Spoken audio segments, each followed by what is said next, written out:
एक बार नारद जी स्वर्ग लोक में घूम रहे थे। तभी उन्होंने देखा कि तीनों देवियां माँ लक्ष्मी, माँ सरस्वती और माँ पार्वती को परस्पर विमर्श कर रहे हैं।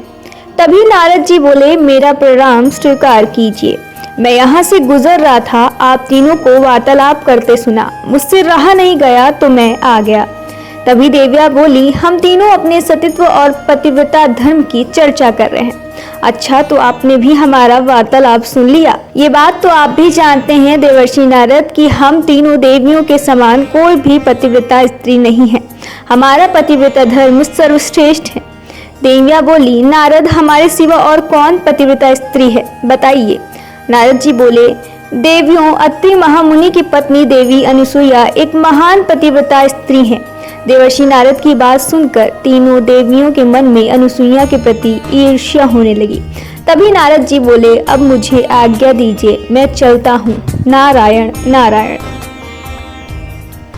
अब तीनों देवियां व्याकुल से अपने पतियों के आने की प्रतीक्षा करने लगी। अपने अपने स्वामी के आगमन पर उन्होंने अपने पति से प्रार्थना की कि वे सती अनुसुईया का पति धर्म की परीक्षा लेनी चाहिए। अर्धगिनियों के हट करने पर ब्रह्मा, विष्णु, महेश ने परीक्षा लेने के लिए राजी हो गए। अब वे तीनों एक साथ अत्रि ऋषि के आश्रम में इस कार्य हेतु पहुंचे। तब अत्रि ऋषि हिमालय पर प्रार्थना करने गए हुए थे। पूर्णतः योजना बनाकर वे तीनों याचक के रूप में भिक्षा मांगने गए। तब अनुसुईया स्नान घर में स्नान कर रही थी। जब ब्राह्मणों ने आवाज लगाई, भिक्षाम देहि, यह सुन देवी अनुसुईया ने कहा, मुनि तनिक इंतजार करें, अभी आते हैं। पर मुनि नहीं माने। उन्होंने कहा, आप जिस अवस्था में हैं उसी अवस्था में हमें भिक्षा दें, अन्यथा हम चले जाएंगे। तब देवी ने ध्यान किया और जाना कि यह देवताओं का छल कपट है। देवी अनुसुईया मंत्र शक्ति से किसी का भी रूप परिवर्तित कर सकती थी। देवी अनुसुईया ने पति अत्रि ऋषि का स्मरण कर मंत्र शक्ति से तीनों को शिशु रूप में पालने में लिटा दिया और भिक्षा प्रदान की। इस प्रकार कई दिन बीत गए। जब तीनों देवता लौटकर अपने लोक नहीं पहुंचे, तब देव पटरानियां चिंतित हुई। फिर एक दिन नारद जी से ही उन्हें ज्ञात हुआ कि वे अत्रि ऋषि के आश्रम के आसपास देखे गए हैं। अब तीनों देव पटरानियां अपने पति के विषय में सती अनुसुईया से पूछने लगी। तब अनुसुईया ने कहा, मेरे पास तो काशी नगरी से 3 ब्राह्मण आए हुए थे, जिन्हें मैंने शिशु बना दिया है। झूले में सोने वाले अगर आपके पति हैं तो इन्हें आप ले जा सकती हैं, लेकिन ये तीनों शिशु तो एक समान ही लग रहे हैं। अनुसुईया ने, अब तुम ही हमें बता सकती हो कि हमारे पति कौन है। आप तीनों माताएं, क्या आपने अपने पति को पहचान नहीं सकती?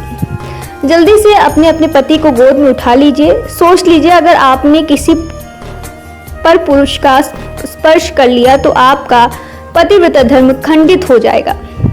अनुसुईया की बात सुनकर तीनों देवियां शर्मिंदा होकर दूर जाकर खड़ी हो गई। तीनों देवियों ने माता अनुसुईया से क्षमा याचना की।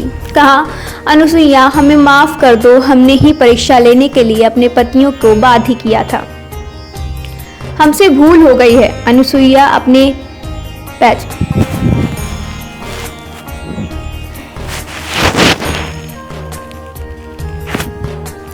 अनुसुईया, हम तुमसे प्रार्थना करते हैं, हमारे पति को पुनः अपने स्वरूप में ले आओ।